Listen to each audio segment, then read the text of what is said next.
Angitsho lizaba ngezinye ingwalo zokuqala esizazibhala abantwana bethu sebekwazi iproper history yembali yakoMthwakazi. Hayi lokho esikubhalayo. Ungahamba kathese ekhaya ubhala ibhuku lindebele ngacasisa umama uSikhoza la. Ungahamba koLongman ekhaya lapha abapublisher khona amabhuku. What they do bayaqina sebe-editha ezinye izinto abangazifuniyo ababona ukuthi ziyaba expose bona njengamashona. Akuchiyananga la nxa ungaya eZBC today ufuna ukuyakhuluma indaba ngoMthwakazi. Ungakhuluma lokho kubahlukumezayo abakukhiphi. Ungakhuluma lokho abakuthandayo bayakukhipha. Ngicabanga ukuthi amabhuku amaningi mhlawumbe uyawuza ukuthiwa kule bhuku even the story of my life. Ibhuku likaba kuJoshua Nkomo ngibani uswali balayo la.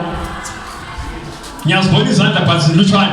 Liyakwazi ukuthi the story of my life esimbalayo kathesi aso original book ababumdala uNkomo. Bayingcweba bakhipha okunye ababengafuni ukuthi unjani kubonakala. Ngizama ukuthi mina njengebhuku likaba kuJamaleli akunamuntu ozalincweba. Yonke into ebhalela phana uyibhale njengoba injalo efuna ukuthi siyazi njalo. Yikho ngithe kumabhuku esizowabhala abantu abethu babhale esikole sesithethe uMthwakazi izobe iyimbali epheleleyo.